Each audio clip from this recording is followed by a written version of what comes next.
नमस्कार दर्शकों, स्वागत है आपका आपके पसंदीदा कार्यक्रम नमस्कार एमपी में। और जैसा कि आपको पता है कि हर कार्यक्रम में हम आपको मिलवाते हैं मेहमान से, आपको एक विशेष विषय की जानकारी भी देते हैं और ले जाते हैं सैर पर भी। तो सबसे पहले मैं आपको बता देती हूं कि आज की बात में हम किस विषयों पर चर्चा करने जा रहे हैं।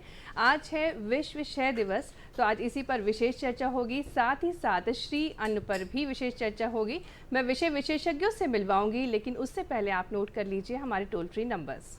हमारा टोल फ्री नंबर है 0755-266-0049 और दूसरा नंबर है 1800-233-00340। दर्शकों, सबसे पहले हम देखेंगे आज की तिथि, क्योंकि तिथि महत्वपूर्ण है और तिथि के अनुसार हम बहुत कुछ चीज़ें प्लान करते हैं। तो देखते हैं आज की तिथि। आज की तिथि है विक्रम संवत 2080, चैत्र मास शुक्ल पक्ष तृतीया है 24 मार्च 2023 और दिन है शुक्रवार। तो ये तो थी तिथि। दर्शकों, इतिहास भी बहुत महत्वपूर्ण है और हर दिन कुछ ना कुछ खास घटित होता है इतिहास में। तो आइए नज़र डालते हैं कि आज ही के दिन क्या कुछ खास घटित हुआ है इतिहास में। सन 1892 में हरिभाऊ उपाध्याय का जन्म हुआ, जो कि भारत के प्रसिद्ध साहित्यकार तथा राष्ट्रसेवी थे। 1999 में पीएन भागवती, जो कि लगातार दूसरे कार्यकाल के लिए संयुक्त राष्ट्र मानव अधिकार कमेटी के उपाध्यक्ष चयनित हुए। 2003 में तपेदिक की रोकथाम के लिए लोगों को जागरूकता बढ़ाने के लिए इसके नियंत्रण के प्रयासों को जारी रखने के लिए दुनिया भर में विश्व क्षय रोग दिवस मनाया गया। और 2008 में छठे वेतन आयोग ने केंद्र सरकार के कर्मचारियों और अधिकारियों के लिए औसतन 40% वेतन बढ़ोतरी की सिफारिश की। तो ये तो थी कुछ बातें इतिहास से जुड़ी हुई। दर्शकों, विचार बहुत महत्वपूर्ण है और एक विचार हमारा जीवन बदल सकता है। तो आइए नज़र डालते हैं क्या कुछ खास है विचार में। परमात्मा कभी किसी का भाग्य नहीं लिखता। जीवन के हर कदम पर हमारी सोच, हमारा व्यवहार और हमारे कर्म ही हमारा भाग्य लिखते हैं। बिल्कुल सत्य वचन। हमें कर्म करते रहना चाहिए, भाग्य के भरोसे पर नहीं रहना चाहिए, क्योंकि यही कर्म है जो हमें सफलता की राह पर ले जाते हैं।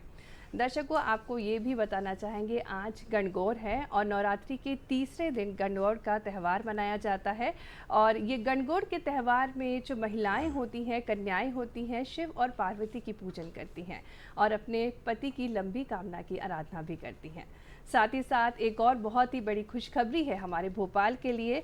भोपाल का नाम देश के पटल पर लगातार चमक रहा है और ईट राइट चैलेंज पर दूसरे स्थान पर आया है। और इसी पर विशेष चर्चा के लिए हमारे साथ जुड़ेंगे श्री देवेंद्र कुमार दुबे जी, जो कि नोडल अधिकारी हैं ईट राइट चैलेंज के, और उनसे जानेंगे कि किस प्रकार से इस चैलेंज को जीता हमारे भोपाल ने और क्या क्या चुनौतियां थी।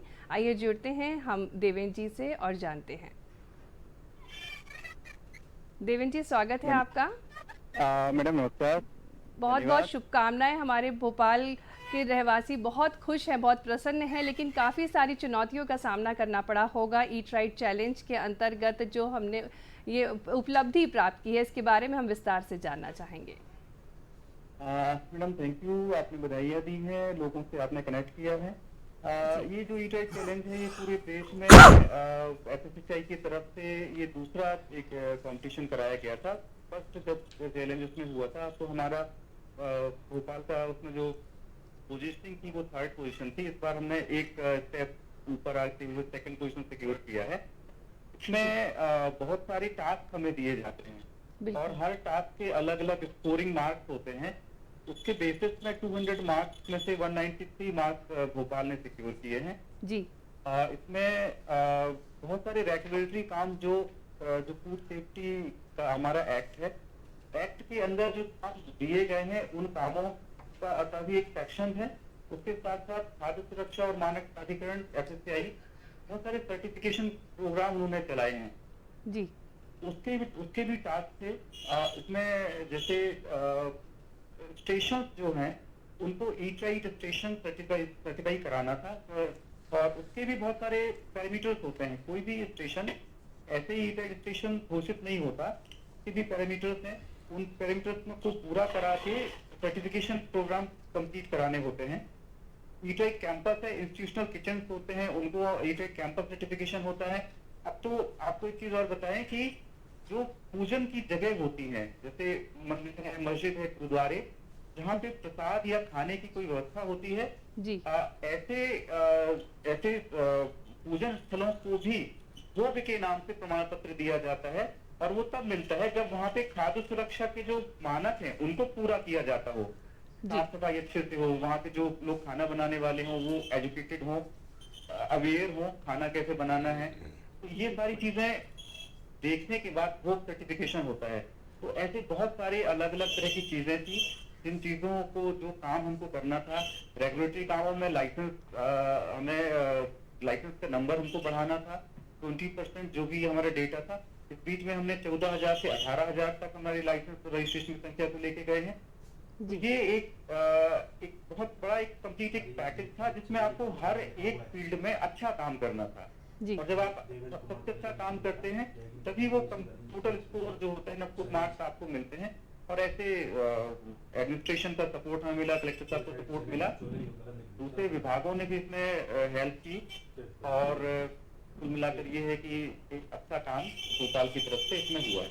बिल्कुल, बहुत बहुत धन्यवाद देवेंद्र जी, आपने इतनी महत्वपूर्ण जानकारी दी और हमारे भोपाल के लिए काफ़ी गर्व की बात है कि दूसरे स्थान पर रहा है ईट राइट चैलेंज के अंतर्गत हमारा भोपाल पूरे देश भर में अपना नाम रोशन किया है। तो हमारे पूरे भोपाल वासियों को एक बार पुनः शुभकामनाएं। और दर्शकों, जैसा कि हम बात कर रहे थे कि आज विश्व क्षय दिवस भी मनाया जाता है और भारत में सबसे ज़्यादा जनसंख्या देखी गई है टीबी ग्रस्त मरीजों की। इसी पर आज विशेष चर्चा के लिए हमारे साथ स्टूडियो में हैं डॉक्टर प्रभाकर तिवारी जी, सीएमएचओ भोपाल से। बहुत बहुत स्वागत है सर आपका। साथ ही में डॉक्टर मनोज वर्मा जी, क्षय रोग विशेषज्ञ, हमारे साथ हैं। सर आपका भी बहुत बहुत स्वागत है। धन्यवाद। सबसे पहले हम डॉक्टर प्रभाकर जी आपसे जानना चाहेंगे, क्यों मनाया जाता है क्षय दिवस, विश्व क्षय दिवस? देखिए, जो 24 मार्च को हर साल हम लोग विश्व क्षय दिवस मनाते हैं। 24 मार्च की तिथि एक विशेष कारण से रखी गई है। 1882 में, काफ़ी पहले, आज ही के दिन रॉबर्ट कॉक्स, उन्होंने इस बैक्टीरिया की खोज की थी और इसके नाम को माइकोबैक्टीरियम ट्यूबरकुलोसिस रखा था। और आप जानते हैं कि इसी के कारण कभी कभी क्षय रोग को कॉक्स डिजीज़ भी कहा जाता है। बिल्कुल। तो उसके जब 100 साल पूरे हुए सन 1982 में, तब एक international union for TB and respiratory diseases हुआ करती थी, उसने इसको और ज़्यादा बल देने के लिए एक प्रोग्राम डिसाइड किया। और उसके बाद फिर धीरे धीरे उसके लगभग 10 साल बाद WHO ने इसको टेकअप किया और उसने ये तय किया कि उस समय, क्योंकि आपने देखा था कि अब धीरे धीरे क्षय रोगी जो हैं उन पर काफ़ी काबू पाया जा चुका है, पर उस समय उतनी अच्छी मेडिसिन्स नहीं थी, लिमिटेड मेडिसिन्स थी।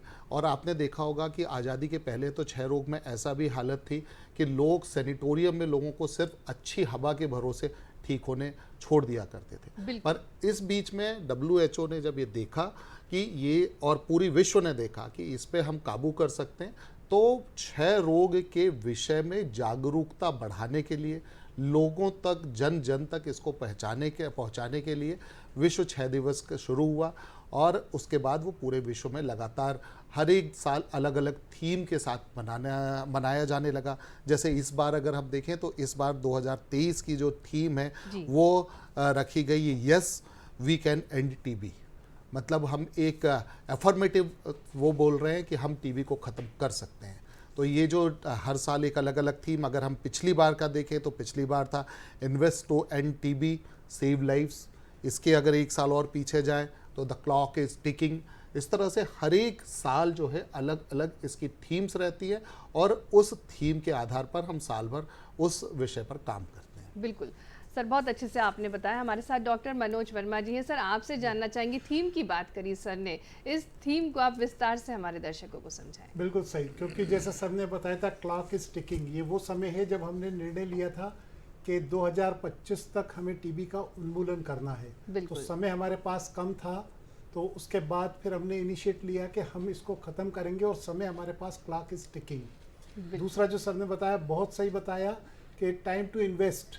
उस समय हमारे सारे रिसोर्सेज, क्योंकि जब हमें टीबी को ख़त्म करना है तो सबसे बड़ी जवाबदारी है कि टीबी के मरीज को हम विश्व की सर्वोत्तम जांच की सुविधा दें, पेशेंट को विश्व की सर्वोत्तम दवा गोली, औषधि, सुविधाएं जो भी हम दे सकते हैं, चाहे वो अनाज हो, चाहे पैसे से मदद हो, चाहे दवाइयों से हो, चाहे जांच से हो, जी, जब तक हम चौतरफा उस पर आक्रमण नहीं करेंगे तब तक हम टीबी को ख़त्म नहीं कर सकते। बिल्कुल। और उन सब के प्रयासों से आज हम इस कंडीशन पे पहुंचे कि we can say yes we can end TB.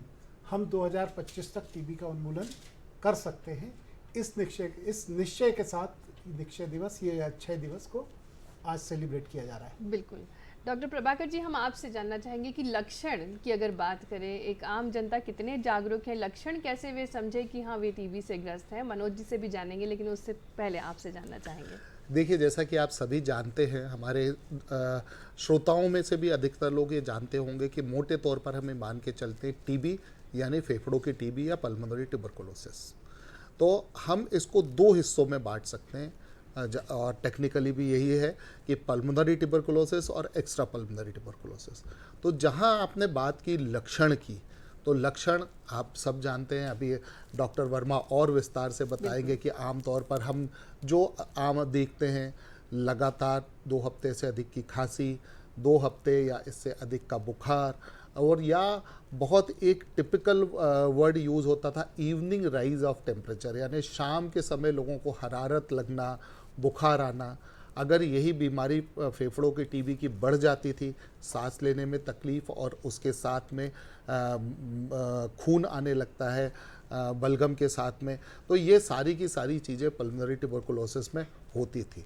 पर जैसा कि हम जानते हैं कि जो ट्यूबरकुलोसिस है वो एक्स्ट्रा पल्मोनरी भी हो सकता है। तो अगर हम एक्स्ट्रा पल्मोनरी की बात करें तो शरीर के लगभग सभी भागों में ट्यूबरकुलोसिस देखी गई है। अगर चाहे वो ब्रेन हो तो टीबी मेनिंजाइटिस होती है, बोन की टीबी देखी जाती है, स्किन की टीबी देखी जाती है, लिम्फ ग्लैंड्स की टीबी देखी जाती है, एब्डोमिनल में अगर देखें एब्डोमिनल ट्यूबरकुलोसिस या इंटेस्टाइनल ट्यूबरकुलोसिस देखा जाता है, जननांगों की टीबी हम देखते हैं।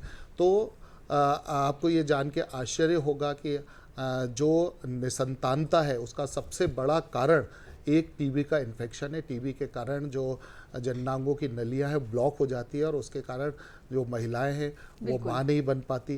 तो जो जहां तक लक्षणों की बात है, हम अगर अलग अलग अंगों की टीबी को देखेंगे तो अलग अलग अंगों की टीबी के अलग अलग लक्षण है। पल्मोनरी के मैंने बताए, बोन टीबी में कभी कभी ये होता है कि किसी जैसे स्पाइनल कॉर्ड की टीबी या रीढ़ की हड्डी की टीबी रहती है तो वहाँ पर दर्द होता है, डिफॉर्मिटी भी आ जाती है। इसी तरह बोन्स में अंदर डिफॉर्मिटी आ जाती है। अगर हम जननांगों की टीबी की मैंने बात की कि निसंतानता को ये जन्म देती है, इवन स्किन पर नॉन हीलिंग अल्सर्स हो जाते हैं, मतलब ऐसे अल्सर जो लगातार ठीक नहीं होते हैं, रूटीन जो दवाइयाँ होती हैं उसके बावजूद भी। इसी तरह से जैसे हमने भी ब्रेन की या मेनिंजेस की, जो ब्रेन का वो रहता है उसकी टीबी, उसमें लगातार बुखार आना, और इसके अलावा दूसरे न्यूरोलॉजिकल लक्षण भी हो सकते हैं। तो जो एक सभी चीज़ों का सार है कि कोई भी अनयूजुअल चीज़ अगर आपको शरीर में दिखाई देती है तो आप स्वयं उसकी दवा ना करें, अपने निकटस्थ स्वास्थ्य केंद्र पर पहुंचे जहां दवा और सलाह निःशुल्क मिलेगी। बिल्कुल डॉक्टर प्रभाकर जी, आपने बहुत अच्छे से लक्षणों के बारे में बताया। मैं डॉक्टर मनोज वर्मा जी से जानना चाहूँगी, कब मरीज को अस्पताल जाना चाहिए या डॉक्टर से संपर्क करना चाहिए? सर ने हमें बहुत अच्छे से लक्षणों के बारे में बताया, लेकिन मरीज को कब एहसास होना चाहिए कि नहीं, मुझे अब डॉक्टर के पास जाना चाहिए? बिल्कुल, सबसे इम्पॉर्टेंट चीज़ें, और आपके थ्रू मैसेज भी देना चाहूँगा कि ये इतने सारे लक्षण बताए सर ने अभी, बट पेशेंट को कब क्लिक होना चाहिए या हमको कब क्लिक होना चाहिए कि अब हमें इलाज की ज़रूरत है। जी, जैसा सर ने बताया 80% फेफड़ों की टीबी होती है, तो फेफड़ों से टीबी में जो सबसे प्रमुख लक्षण आता है वो है खांसी। जी, तो अगर 2 सप्ताह की आपको खांसी हो गई है और ठीक नहीं हुई है तो तत्काल आपको जाकर के अपनी खांसी की जांच कराना चाहिए कि ये जो मेरी खांसी है ये कहीं टीबी के कारण से तो नहीं है। एक औसतन देखा गया है कि अगर खांसी किसी को होती है तो लगभग वो 54 दिन बाद जाकर के एक क्वालिफाइड डॉक्टर से कंसल्टेशन लेता है, मतलब बहुत लेट हो जाता है। बिल्कुल। और टीबी की बीमारी ऐसी है कि जितना हम लेट डायग्नोसिस करेंगे उतने समय तक वो एक नए मरीज को भी टीबी फैला चुका होगा और उसके स्वयं के भी ठीक होने की संभावना बिगड़ती जाती है। तो सबसे बेस्ट ये है कि 2 सप्ताह की खांसी हो तब जाके जांच कराएं। फिर जैसा अभी बताया कि एक्स्ट्रा पल्मोनरी भी टीबी होती है, फेफड़ों के अलावा भी होती है। तो फेफड़ों के अलावा टीबी है तो अगर 2 सप्ताह का बुखार है या शाम को हल्का बुखार आ रहा है 2 सप्ताह से बुखार है तो आपको जाके जांच कराना चाहिए। अगर आपके वज़न में कमी आ रही है, 5% से ज़्यादा पिछले 3 महीनों में वज़न कम हुआ है तो भी जाके आपको जांच कराना चाहिए। अगर बच्चों के केस में वज़न नहीं बढ़ रहा है या माइलस्टोन्स उसके नहीं डेवलप हो रहे हैं तो भी जाकर के टीबी की जांच कराना चाहिए। कभी चेस्ट, सीने के एक्सरे में कोई भी एबनॉर्मलिटी आती है तो उसको भी एक बार टीबी की तरफ से स्क्रीनिंग कराना चाहिए कि ये जो एक्सरे की एबनॉर्मलिटी है ये कहीं टीबी के कारण से तो नहीं है। इसके अलावा कभी खांसी में खून आए या कभी शरीर में, गर्दन में गठाने आए तो इन सब लक्षणों को देखते हुए ध्यान रखना चाहिए अगर कुछ भी ऐसा है, क्योंकि अब हम टीबी कंट्रोल नहीं, टीबी एलिमिनेशन की तरफ जा रहे हैं। तो केवल पल्मोनरी हमारा टारगेट नहीं है, एक्स्ट्रा पल्मोनरी भी है।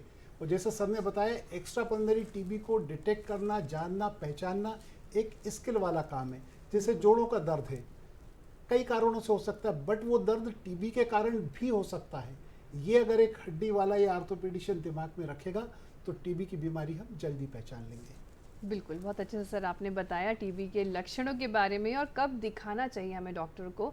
2 सप्ताह से अधिक अगर आपको खांसी हो रही है, लगातार वजन कम हो रहा है तो हमें तुरंत ही संपर्क करना चाहिए डॉक्टर को। डॉक्टर प्रभाकर तिवारी जी, आपसे जानना चाहेंगे कि जागरूकता के लिए शासन क्या कुछ कर रहा है? टीबी से ग्रस्त जो मरीज़ हैं वे कितने जागरूक हैं और उनको और जागरूक करने के लिए क्या कुछ किया जा रहा है? देखिए, सबसे पहले तो हम लोग, सबसे बड़ा उदाहरण है कि आज विश्व क्षय दिवस मना रहे हैं, जो कि जागरूकता के लिए ही पूरे विश्व में मनाया जाता है। इसके अलावा अगर हम देखें तो नेशनल लेवल पर, स्टेट लेवल पर और डिस्ट्रिक्ट लेवल पर, न सिर्फ इन डेज़ पर जो विशिष्ट दिवस होते हैं, चाहे वो क्षय दिवस हो या कोई अन्य दिवस हो, इसके अलावा चाहे वो इलेक्ट्रॉनिक मीडिया के माध्यम से हो, चाहे वर्ड ऑफ माउथ पब्लिसिटी के माध्यम से हो, चाहे हमारे पेरीफेरल सेंटर्स हैं जैसे कि हमारे हेल्थ एंड वेलनेस सेंटर हैं, उनके माध्यम से लोगों को ये जानकारी भी दी जा रही है कि आपको किन लक्षण, जैसे अभी डॉक्टर वर्मा ने बताया कि किन लक्षणों के होने पर टीबी की आशंका हो सकती है। साथ में उनको अगर वहाँ जांच करवानी है तो मुफ्त जांच की सुविधा भी उपलब्ध कराई जा रही है। तो हमारा जो सबसे छोटा यूनिट है, वो सबसे छोटा यूनिट होता है हमारा गांव का एक हेल्थ एंड वेलनेस सेंटर, जो सब सेंटर को एलिवेट करके या उन्नत करके बनाया गया है।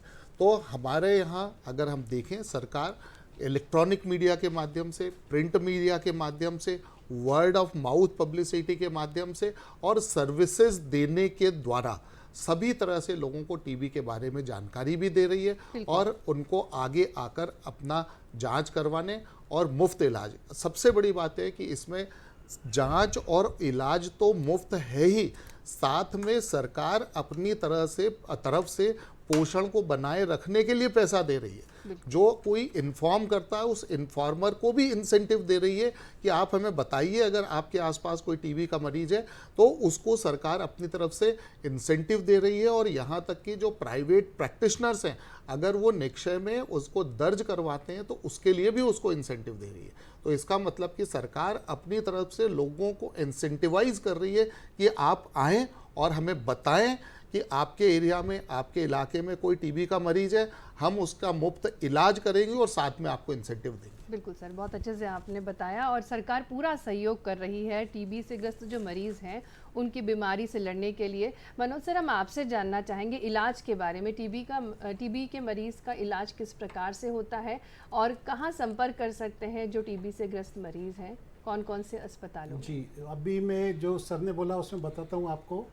जो पब्लिसिटी की सर ने बताई बात, उसके लिए एक हमारी स्कीम आई है जिसमें हम टीबी से क्योर्ड पेशेंट को टीबी चैंपियन घोषित करते हैं। बिल्कुल। और वो हमारे लिए एक बहुत बड़ा स्टोन साबित होता है, क्योंकि वो समाज से ही आया हुआ बंदा है और समाज का ही हिस्सा है। कई बार देखा है कि लोग बाग डॉक्टर की बात मानते तो अरे डॉक्टर साहब तो ऐसे ही बोलते हैं, बट जो उनकी कम्युनिटी का वो बताते हैं कि हाँ ये बीमारी मुझे थी, आपको खांसी है, मुझे खांसी थी, आपको बुखार आ रहा है, आपकी वजन कम हो गया, मेरा भी कम हुआ था, अब मैं ठीक हूँ, दवा लो, तो उसका इम्पैक्ट बहुत ज़्यादा आता है। तो उन टीबी चैंपियंस को हम यूज़ करते हैं और उनके मार्फत उनको अपने जो बताया ट्रीटमेंट के लिए उनको हम ऐसे डॉट प्रोवाइडर भी सेलेक्ट करते हैं। वो पेशेंट का रेगुलर इलाज जाए, सुनिश्चित हो, ये भी सुनिश्चित करते हैं। रहा सवाल दवाओं का, आपने जो ट्रीटमेंट के बारे में पूछा है, तो टेक्निकली मैं बताना चाहूँगा कि टीबी अब, पहले नई पुरानी पल्मोनरी, एक्स्ट्रा पल्मोनरी होती थी, अब वो सब खत्म करके नई गाइडलाइन के अनुसार टीबी अब 2 प्रकार की है।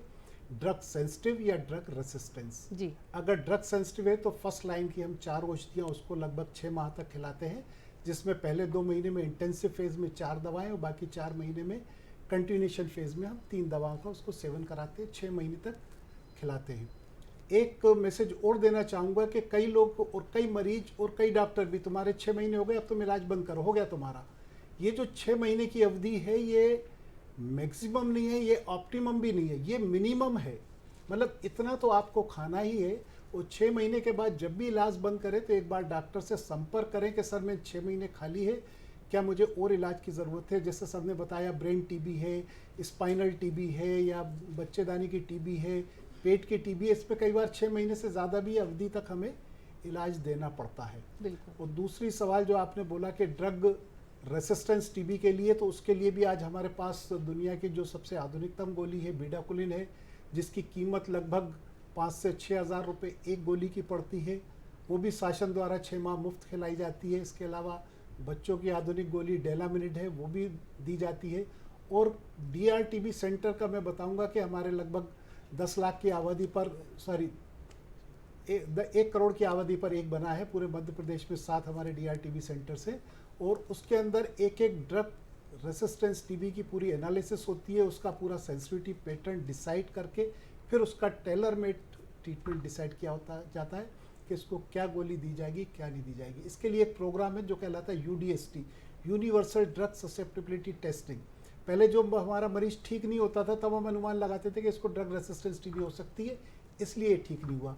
आज ये चीज़ नहीं है। आज जिस दिन हम इलाज शुरू करते हैं उसी दिन हम टेस्टिंग करते हैं कि ये ड्रग सेंसिटिव है या ड्रग रेसिस्टेंस है। इन गोलियों से ठीक होगा तो ही हम ये देते हैं, नहीं तो फिर सेकंड लाइन की ड्रग रिजर्व रख के फिर हम उसका सेकंड लाइन से ट्रीट करते हैं। बिल्कुल, बहुत अच्छे से सर आपने समझाया किस प्रकार से शासन और किस प्रकार से डॉक्टर्स मरीजों का ध्यान रखते हैं। और बहुत सारी चीज़ें हैं जैसे कि आपने बताया UDST के लेवल पर टेस्टिंग भी की जाती है। डॉक्टर प्रभाकर जी, आपसे जानना चाहेंगे कि पोषण की अगर बात करें, टीबी के मरीजों को पोषण का भी बहुत ध्यान रखना होता है, तो क्या कुछ चीज़ें ध्यान में रखनी चाहिए? देखिए, अगर हम टीबी की बीमारी पर ही जाएं तो ऐसा नहीं है कि सभी लोग टीबी को एक्सपोज नहीं होते। टीबी का एक्सपोजर लगभग सभी लोगों को होता है, पर टीबी एक्टिवेट उसी में होती है या फ्रैंक ट्यूबरकुलोसिस उन्हीं को होता है जिनकी रेजिस्टेंस पावर कम होती है, जो कुपोषित होते हैं जी। तो इसका अगर हम दूसरा हिस्सा देखें, जो कुपोषित बच्चे रहते हैं उनमें टीबी होने की संभावना काफ़ी ज़्यादा रहती है। ऐसे ही एडल्ट्स में जो अंडर नरिश्ड या हमारे इम्यूनो कम्प्रोमाइज लोग रहते हैं उनको टीबी की बीमारी होने की काफ़ी संभावना रहती है। तो जो टीबी और पोषण है वो एक दूसरे से चोली दामन का साथ है। अगर व्यक्ति कुपोषित होगा तो टीबी की संभावना बढ़ जाएगी, और इसी का उल्टा है कि टीबी अपने आप में इतनी कैलोरीज खा जाता है कि व्यक्ति को कुपोषित कर दे। तो इसी को दृष्टिगत रखते हुए 2 चीज़ें, एक तो हमें जो है अपनी ओर से सलाह देनी है, साथ में उपलब्ध कराना है पोषण आहार उसको व्यक्ति को, जिसके लिए सरकार भी अपनी तरफ से काम कर रही है। जो निक्षय मित्र हैं उनके माध्यम से सरकार जो टीबी के मरीज हैं उनको पोषण उपलब्ध कराती है। इसके अलावा निक्षय पोषण योजना के तहत हर एक टीबी के मरीज को 500 रुपये महीना उसके पोषण को इम्प्रूव करने के लिए दिए जाते हैं। तो सरकार दोनों तरह से मदद कर रही है। पहली चीज़ तो पोषण की सलाह देना, दूसरी चीज़ पोषण आहार उपलब्ध कराना, और तीसरी चीज़ पोषण के लिए फंड या पैसा भी उपलब्ध कराना। तो जो कुपोषण है वो पोषण टीबी के इलाज का एक महत्वपूर्ण पार्ट है, और इसलिए उसका भी उतना ही ध्यान रखना है हमें जितना कि हमें ड्रग्स का ध्यान रखना है। बिल्कुल सर, आपने बहुत अच्छे से बताया। मनोज सर, हम आपसे जानना चाहेंगे बचाव किस प्रकार से कर सकते हैं टीबी से? देखिए, सबसे इम्पॉर्टेंट क्वेश्चन है ये, और सबसे इम्पॉर्टेंट मैसेज भी देना चाहूँगा कि टीबी से हम अपना बचाव कैसे कर सकते हैं। टीबी को देखा जाए तो 1962 से चली आ रही है प्रोग्राम है, इस पर लाखों करोड़ों अरबों रुपया ठीक किया है, खर्चा किया है। और जब भी एक मरीज हम ठीक करते हैं कहीं ना कहीं एक दूसरा मरीज पैदा हो जाता है, जिससे जो पेशेंट्स का पूल रहता है वो लगभग सेम ही बना हुआ आज तक बना हुआ है। इसका कारण ये है कि जब हम एक मरीज ठीक करते हैं और अगर उसमें कहीं हम डिले हो जाते हैं, तो इफ़ एक मरीज अगर 1 साल बिना इलाज का रह जाता है तो कम से कम 10 से 15 नए मरीज पैदा कर देता है। तो सबसे पहला बचाव के लिए यह है कि जैसे मरीज में कोई भी लक्षण टीबी का आता है तो उसको इलाज तुरंत लिया जाए, उसको तुरंत इलाज पे लिया जाए और उसका इलाज पूरा ख़त्म भी किया जाए, क्योंकि जब भी इलाज कभी भी आधा छोड़ा जाएगा तो संभावना है कि टीबी दोबारा रूप उभर के आएगी, और जब भी टीबी दूसरी बार उभर के आएगी और ज़्यादा विकृत और विकराल रूप में आएगी। तो पहला बचाव का तो यही है कि जो भी टीबी का पेशेंट है एट द अर्लीस्ट जल्दी से जल्दी अपना इलाज शुरू करें, और जिस दिन टीबी की पहली गोली खा रहा है उस दिन कसम भी खाए कि इस बीमारी की आखिरी गोली भी खाएगा। दूसरी चीज़ जो बचाव का आपने बताया, कोविड के समय हमने बहुत यूज़ करा था कि टीबी जो है वो एक एरोसॉल से ट्रांसमिट होने वाली है। खांसने छींकने से या जो बात करते हैं हम उसमें जो खांसी की बूंदें निकलती हैं उस बूंदों में कई बार टीबी के कीटाणु रहते हैं, जिंदा कीटाणु, और ये कीटाणु जब दूसरे व्यक्ति की सांस में चले जाते हैं या फेफड़ों में चले जाते हैं तो वह व्यक्ति संक्रमित हो जाता है। तो जब भी हम खांसें या हमें कोई भी खांसता हुआ व्यक्ति दिखे तो उसको एक बार कफ मैनर्स, कफ एटिकेट्स, कफ हाइजीन के बारे में ज़रूर बताएं। ज़्यादातर महिलाओं के पास तो दुपट्टा या कपड़ा होता है वो रख लेते हैं, और पुरुष कुछ नहीं रखते, कभी खांसते भी है तो हाथ रख के खांसते हैं और सारे जर्म्स हाथ में आ जाते हैं, फिर इस हाथ को जहाँ जहाँ टच करते हैं वो सब जगह को संक्रमित करते जाते हैं। तो हाथ रखने के बजाय अगर कोहनी रख के खांसेंगे तो इससे एक फ़ायदा ये है कि ये कोहनी कहीं भी टच नहीं होती, तो हम अपने आसपास का वातावरण को संक्रमित नहीं करते। और टीबी का मरीज जो है इधर उधर ना थूके, डिब्बे में एक बलगम रखे और उस बलगम में रख के उसको कवर्ड रखे और उसको कहीं गड्ढे में या प्रॉपरली उसका जिस तरह से मेडिकल बायो वेस्ट होता है उसका वेस्ट करें। इस तरह से हम टीबी का बचाव कर सकते हैं।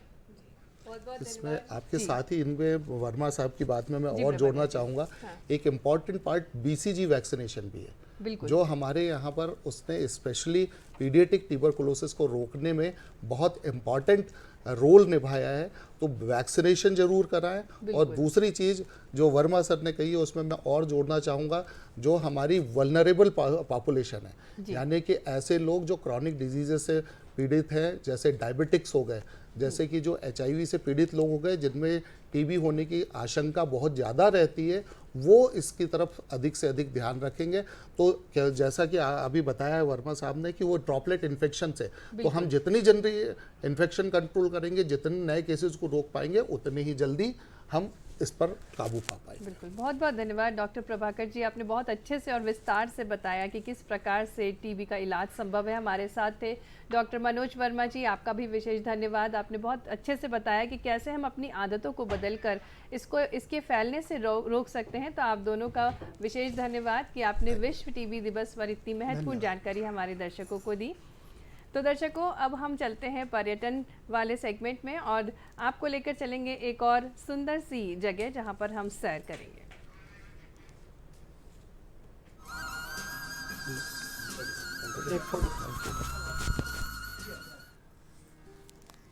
कालजयी कवि कालिदास और उज्जैन के सम्राटों की आराध्य देवी मां गढ़कालिका का ये मंदिर पुराने उज्जैन में आज भी शोभायमान है।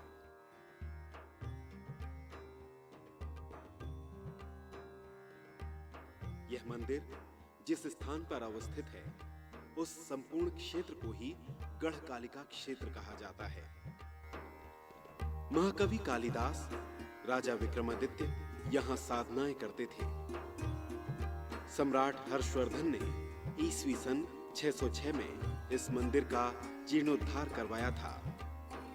सिंदूर युक्त भव्य प्रतिमा के मस्तक पर चंद्रमा सुशोभित है तथा दाएं बाएं महालक्ष्मी व महासरस्वती की प्रतिमाएं स्थापित हैं।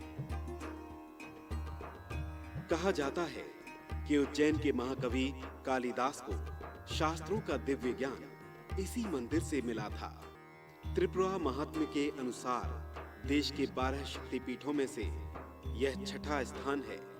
यह मंदिर जिस स्थान पर है वहां पुरानी अवंतिका नगरी बसी हुई थी। कालांतर में धूलकोट के कारण यह दब गई थी। गढ़ की देवी होने के कारण इनका नाम गढ़कालिका पड़ा। कालिदास की आराध्य देवी गढ़कालिका का मंदिर आज भी उज्जैन के भैरवगढ़ क्षेत्र में स्थापित है। माता का स्वरूप काफी प्रसन्नतादायक है। मूर्ति में चांदी के दांतों का भी आकर्षक प्रयोग किया गया है। माता की मूर्ति सिंदूर वर्णी है। जिसका प्रातः से ही स्नान, अभिषेक व श्रृंगार पंडितों द्वारा किया जाता है। मंदिर के अंदर गणेश जी की प्राचीन पौराणिक प्रतिमा है। सामने ही पुरातन हनुमान मंदिर है। इस मंदिर की रक्षा हनुमान जी की ये सेना 24 घंटे करती है।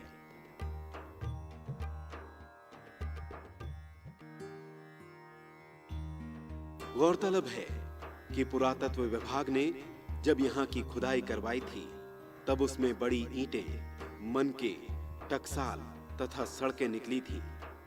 इससे यह अनुमान लगाया गया कि यह स्थान ईसा पूर्व 500 वर्ष पुराना है। गढ़ कालिका के मंदिर में मां कालिका के दर्शन के लिए रोज हजारों भक्तों की भीड़ जुटती है। तांत्रिकों की देवी कालिका के इस चमत्कारिक मंदिर की प्राचीनता के विषय में कोई नहीं जानता।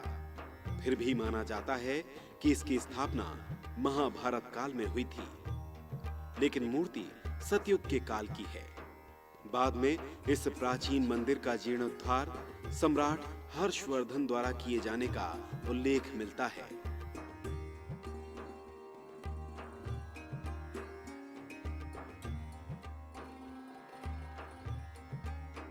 स्टेट काल में ग्वालियर के महाराजा ने इसका पुनर्निर्माण कराया।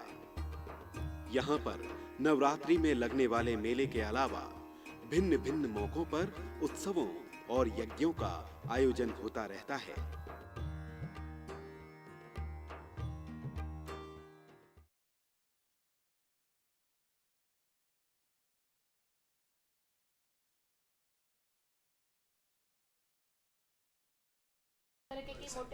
तो अभी हम आपको लेकर चले थे गढ़ कालिका मंदिर उज्जैन से, और अब हम बात करने जा रहे हैं श्री अन्न मिलेट से आर्थिक लाभ के बारे में। और हमारे साथ स्टूडियो में हैं डॉक्टर रीता नरवरिया जी, जो कि कृषि वैज्ञानिक हैं, साथ ही साथ डाइटिशियन भी हैं हमारे साथ रश्मि श्रीवास्तव जी। आप दोनों का बहुत बहुत स्वागत है। नमस्कार जी। जैसा कि हमको पता है, वर्ष 2022-23 को इंटरनेशनल ईयर ऑफ मिलेट घोषित किया गया है, इसलिए आज इसी पर हम विशेष चर्चा करेंगे। सबसे पहले हम डॉक्टर रीता जी से जानना चाहेंगे, श्री अन्न क्या है? जी, श्री अन्न जो है ये अनाजों में सर्वश्रेष्ठ है सबसे पहले तो, इसीलिए हम इसे श्री अन्न कहते हैं, सम्मानीय है। और साथ ही साथ श्री अन्न, जिसे कि हम मोटा अनाज कहते हैं, मोटा अनाज हमारे लिए बहुत ही आवश्यक है। और मोटा अनाज की छोटे छोटे से जो आपके बीज हैं उनको मिलके बनाया जाता है, और ये पोएसी फैमिली से बिलोंग करते हैं।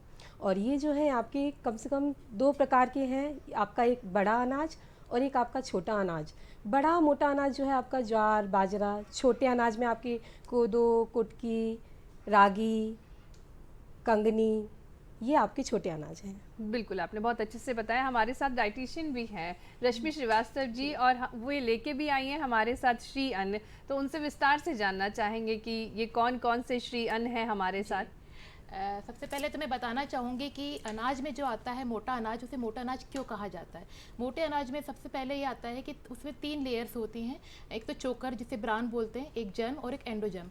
इस अनाज में तीनों लेयर होना बहुत ज़रूरी है। तीनों लेयर जो रहती हैं, इससे क्या होता है, इसमें सॉल्युबल फाइबर और इनसॉल्युबल फाइबर दोनों ही प्रचुर मात्रा में पाया जाता है, और इस कारण ये मोटा अनाज हमारी डाइजेस्टिबिलिटी के लिए भी बहुत अच्छा रहता है, पाचन में अच्छा रहता है, और इससे कई तरह के हमें फ़ायदे मिलते हैं। तो मोटे अनाज में हमें जो रहता है, एक तो हमारे लिए एंटी एलर्जिक रहता है, और इसमें कई तरह की प्रॉपर्टीज़ रहती हैं, जैसे एंटीऑक्सीडेंट प्रॉपर्टीज़ रहती है, एंटी इन्फ्लेमेटरी प्रॉपर्टीज़ रहती है, जो कि हमारे शरीर के लिए बहुत अच्छी रहती है। इससे हम कैंसर से भी बच सकते हैं, मोटापे से बच सकते हैं, और डायबिटीज़ से भी बच सकते हैं। इसीलिए अपने दैनिक आहार में हमें मोटा अनाज ज़रूर हमें लेना चाहिए। और आज मैं इसके लिए लाई हूँ, जैसे ये बाजरा है, मोटा अनाज में आता है। इसको हम किसी भी रूप में ले सकते हैं। इसको हम खिचड़ी के रूप में बना सकते हैं। आप इसमें सब्जियां डाल करके, आप इसका पोर्शन जो मैंने लिया है ये 40 से 50 ग्राम है, तो इतना ही पोर्शन हमें एक बार में एक इसकी रिक्वायरमेंट रहती है। इससे ज़्यादा हमें लेने की आवश्यकता नहीं है। 40 से 50 ग्राम अगर हम बाजरा है या कोई भी मोटा अनाज अगर लेते हैं, उसकी खिचड़ी बना सकते हैं, या आप हम इसे उपमा बना सकते हैं, या उसको हम दलिए के फॉर्म में ले सकते हैं, उसमें सब्जियाँ डाल सकते हैं। तो इस तरह से हम सुबह नाश्ते में भी इसका प्रयोग कर सकते हैं। इसके साथ ही साथ मैं बारीक आटा भी लाई हूँ, जैसे रागी। रागी में बहुत प्रचुर मात्रा में अच्छा प्रोटीन भी रहता है, कैल्शियम भी रहता है और इसमें बहुत अच्छी मात्रा में एंटीऑक्सीडेंट प्रॉपर्टीज़ रहती हैं। इसलिए हम इसे गर्भवती महिलाओं को भी देते हैं, चाहे इसका हम चीला बनवा दें, चाहे इसका हम ढोकला बनवा दें, इसमें हम सब्जियां तरह तरह की डाल करके। तो एक 1 पॉट मील में हमारी सब कैलोरी, प्रोटीन और माइक्रो न्यूट्रिएंट की आवश्यकता हमारी पूर्ण होती है। साथ ही साथ में लाई हूँ जो बारीक अनाज जैसे बोलते हैं कुटकी अनाज, कोदो कुटकी का रहता है, कुटकी का आटा है, कुटकी है ये, और इसको हम इसकी खीर बना करके भी हम गर्भवती महिलाओं और लैक्टेटिंग मदर्स को देते हैं। तो इससे उनको प्रोटीन मात्रा जो है पूर्ति होती है, साथ ही साथ उनका पाचन भी अच्छा रहता है। तो इस तरह के हम अनाज हमें अपने दैनिक आहार में हमें लेना चाहिए और इसकी जो क्वांटिटी होना चाहिए 40 से 50 ग्राम।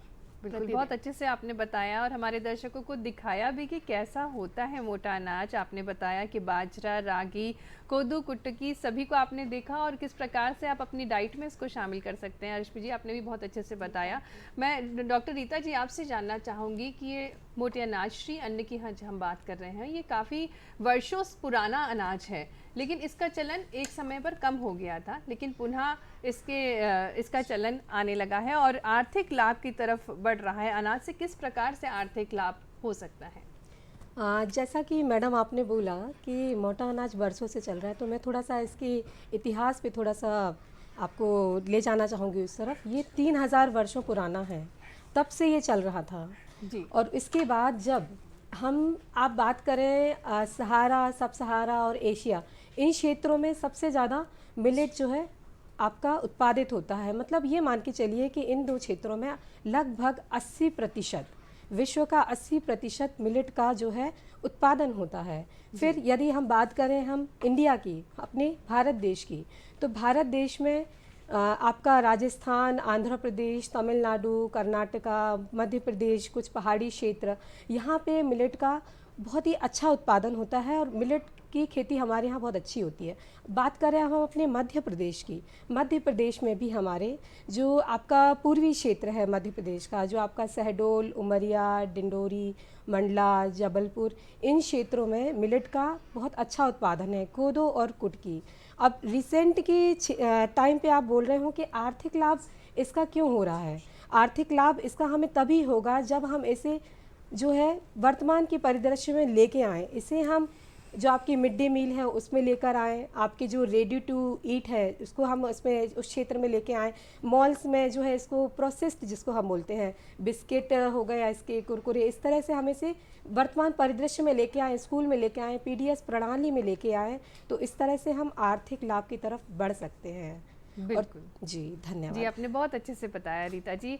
चलिए अब जुड़ते हैं, हमारे साथ हैं जहनुमा से एक शेफ हमारे साथ हैं ब्रजेश सिंह जी। ब्रजेश सिंह जी से जानेंगे कि वे किस प्रकार से अपने होटल में ये जो हमारे श्री अन्न होते हैं इससे अपनी रेसिपीज़ अपने जो उनके क्लाइंट्स रहते हैं उनको सर्व करते हैं, क्योंकि काफ़ी पोषण होता है श्री अन्न में। बहुत बहुत स्वागत है ब्रजेश जी आपका।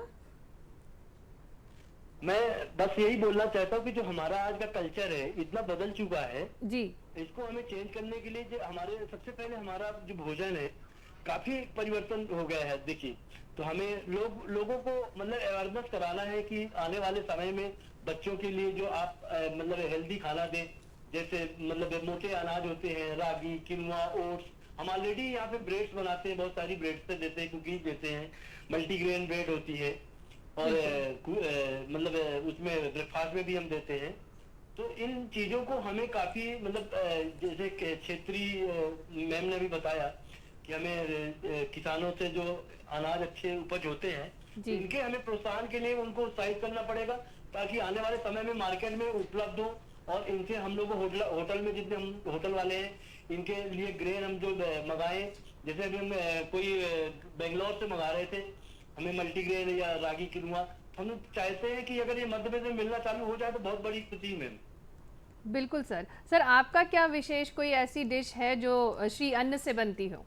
हाँ, मल्टीग्रेन ब्रेड हम देते हैं जी, जो रागी ब्रेड बनती है, किनुआ बनती है, ओट्स बनती है, सोया ओट्स बनता है, बहुत सारे ब्रेड्स हैं हम जो बनाते हैं, कुकीज बनती है हमारी, तो जो हेल्दी फूड के लिए जानी जाती है और काफी गेस्ट है। हेलो जी ब्रजेश जी, हम सुन पा रहे हैं आपको। हाँ, तो काफी गेस्टों की रिक्वायरमेंट भी है और कंटिन्यू हम इसमें बहुत दिनों से इसमें रिसर्च कर रहे हैं कि गेस्ट को अच्छा सा ग्रेन मिले। आज ये मॉर्निंग में उसमें थे हम राउंड में ब्रेकफास्ट में, तो बॉम्बे से कोई गेस्ट आए थे तो बोल रहे थे, तो वो बहुत तारीफ कर रहे थे कि आपका बहुत अच्छा फूड और ये है। मैंने बताया उनको कि हम ज्यादा से ज्यादा कोशिश यही करते हैं कि नेचुरल, जितना नेचुरल फूड हो, नेचुरल हमारी रेसिपी हो, नेचुरल ग्रेन्स हो, उसमें हम ज्यादा इफेक्ट देते हैं। मार्केट के जो पैकेज आते हैं उनको हम बिल्कुल टीम को बोलते हैं कि बिल्कुल ना लें। जैसे प्रीमिक्स आता है, प्रिजर्वेटिव आता है, इन चीजों को कम से कम यूज करें। हमारे उसे होटल में बहुत मतलब ऐसा कोई ऐसा मतलब हम लोग नहीं मंगाते जो प्रिजर्व आइटम हो हमारा और सिंथेटिक हो। बिल्कुल ब्रजेश जी, हम ये भी जानना चाहेंगे क्या बाजरा, रागी और ये जितने भी श्री अन्न हैं, क्या ये मैदे और आटे को रिप्लेस कर पाएंगे? बिल्कुल मैम, आने वाले समय में बहुत गेस्टों की डिमांड है। अभी मैं कल भी कोई गेस्ट के पास था, जर्मनी से आए थे, तो उनको मैंने सजेस्ट किया कि आप हमारा मल्टीग्रेन डोसा तक ट्राई करें, बहुत अच्छा बनता है। इवन मतलब टीम को भी आके बताया कि गेस्ट तुम्हारी बहुत तारीफ कर रहे थे, बहुत अच्छा मल्टीग्रेन बनता है। जो अलसी है, उसमें जौ है और सनफ्लावर है, इनसे आटा बनाया जाता है और उसमें रागी है, तो ये मिला के बनता पूरा और बहुत अच्छा, मतलब इतना अच्छा गेस्ट तारीफ किया कि अब मतलब मेरे को खुद नहीं ऐसे हो रहा था कि मतलब गेस्ट इतना मतलब लाइक कर रहा होगा। बहुत बहुत धन्यवाद ब्रजेश जी, आपने बहुत अच्छी जानकारी दी और हमारे दर्शकों को बताया कि काफ़ी कुछ चीज़ें बनाई जा सकती हैं श्री अन्न से। और हम बात कर रहे थे डॉक्टर रीता जी से, जो कि वैज्ञानिक हैं। हम उत्पादन की बात करें, जैसा कि आपने सुना ब्रजेश जी ने बोला कि बाहर से आते हैं श्री अन्न और फिर वो प्रोसेस करके अपने जो उनके क्लाइंट्स रहते हैं उनको सर्व कर पाते हैं डिश। तो इसके उत्पादन के लिए क्या कुछ करना होगा?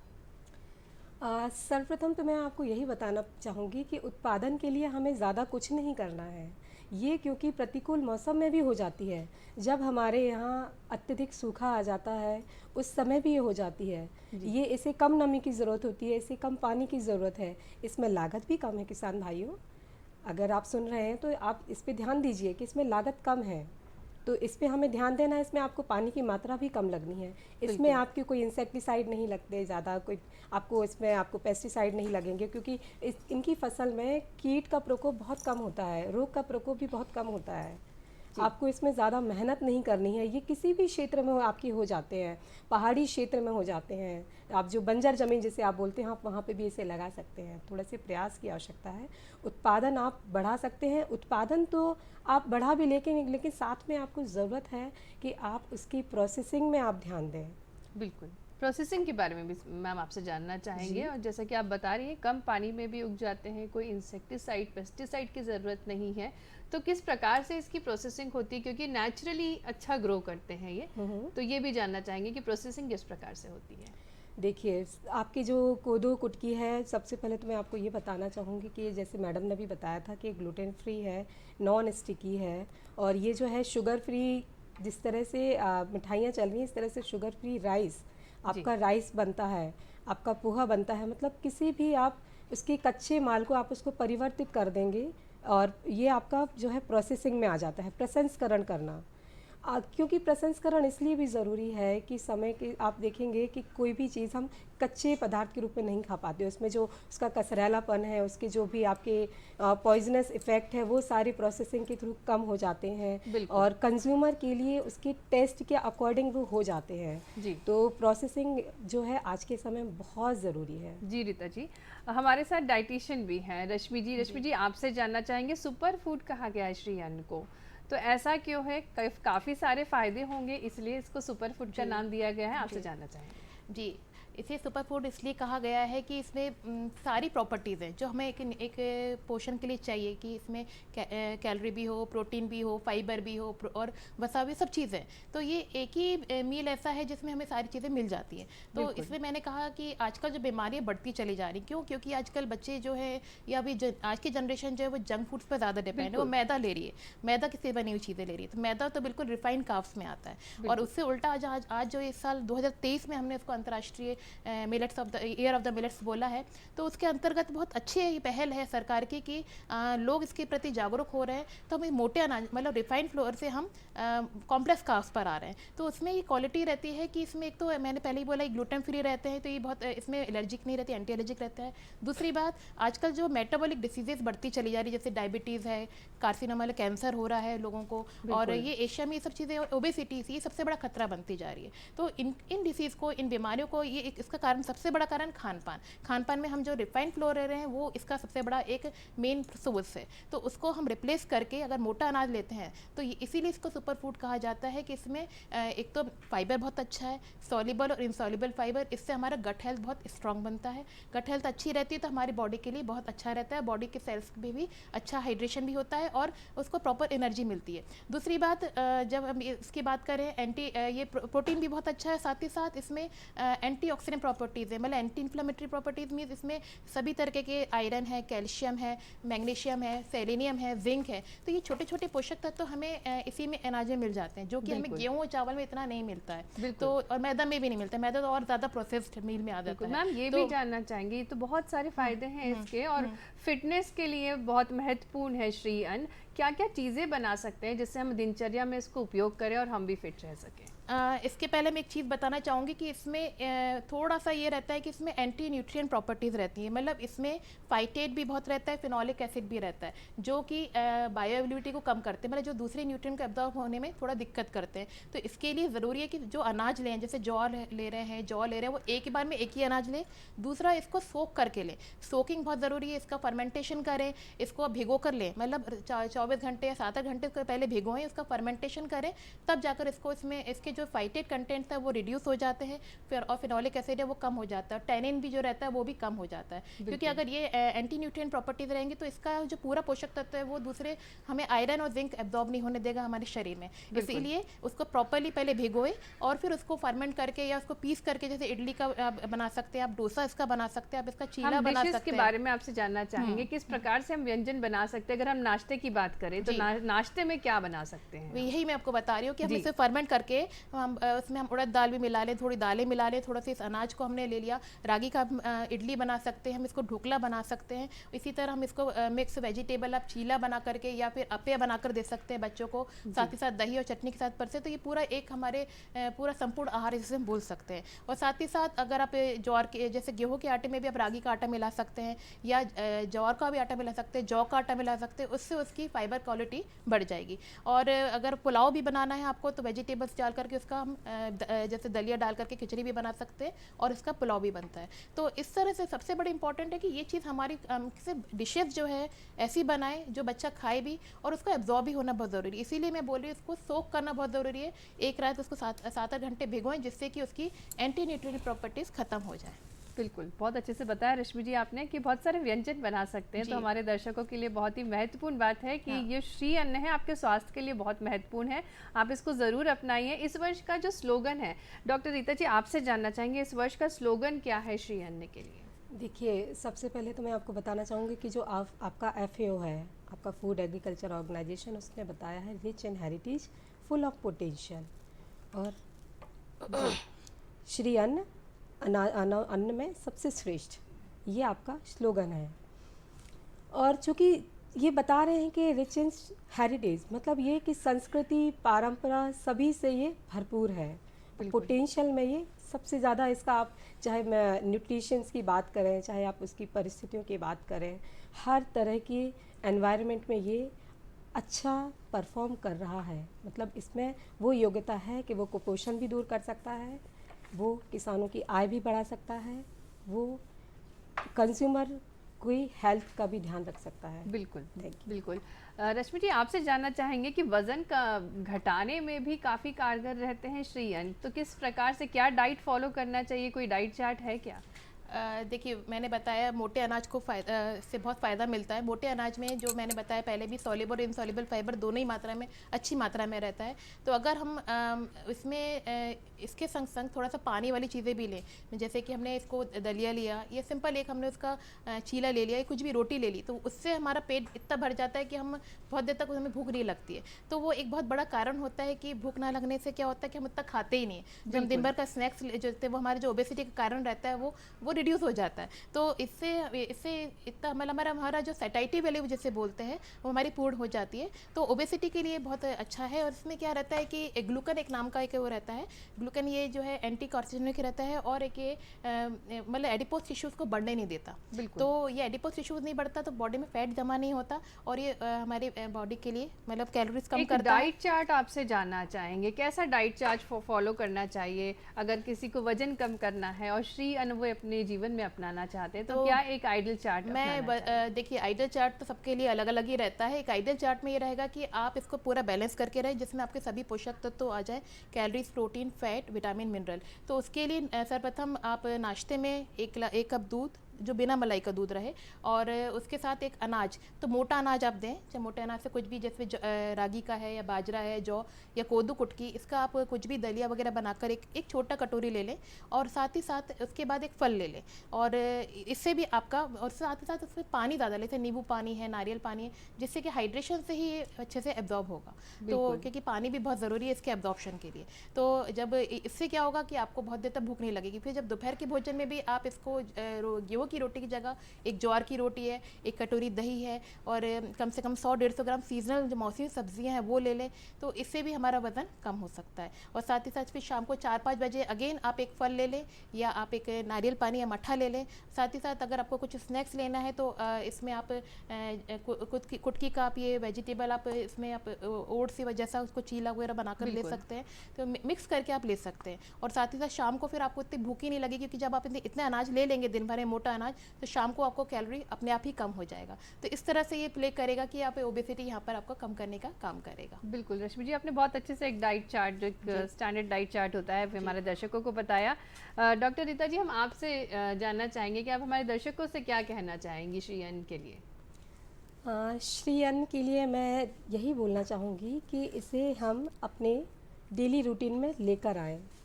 बिल्कुल। साथ ही साथ हम अगर बात किसान भाइयों की करें तो किसान भाइयों को इसकी तरफ ध्यान देना चाहिए, इस पर लागत की कमी है। साथ ही साथ किसान भाइयों को ये बोलना चाहूँगी कि इसे आप अपनी डाइट में भी शामिल करें, ताकि जो आसपास के ग्रामीण इलाके हैं जहाँ कुपोषण की ज़्यादा कमी है, जहाँ एनीमिया, रक्तअल्पता, इस तरह की जो बीमारियाँ हैं उसको कम करने में ये बहुत ही ज़्यादा उपयोगी है। और यदि बात करें हम आपके शहरी परिवेश के लोगों की, तो शहरी के परिवेश के लोग जो है, किसी को अस्थमा हो रहा है, किसी को हाई ब्लड प्रेशर है, डायबिटीज़ है, इन सारी बीमारियों में ये जो है बहुत ही उपयोगी सिद्ध हो रहा है, इसका हम उपयोग करें। इसी के साथ मैं अपनी वाणी को विराम देना चाहूँगी। धन्यवाद, नमस्कार। बहुत बहुत धन्यवाद डॉक्टर रीता जी, रश्मि जी, आपने बहुत विशेष जानकारी हमारे दर्शकों को दी श्री अन्न के बारे में। और जैसा कि नाम है श्री अन्न, काफ़ी सारे फ़ायदे हैं उसके, तो उम्मीद करेंगे आज का कार्यक्रम आपको काफ़ी पसंद आया होगा। इसी के साथ मैं लूँगी आपसे इजाज़त, नमस्कार।